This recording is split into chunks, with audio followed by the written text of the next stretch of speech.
Hello guys! Welcome to my vlog!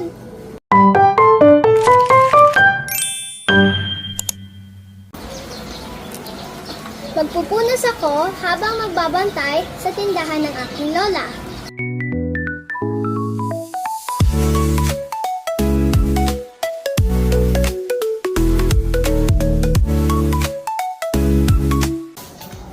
Pagkatapos magpunas ay magmamap ako.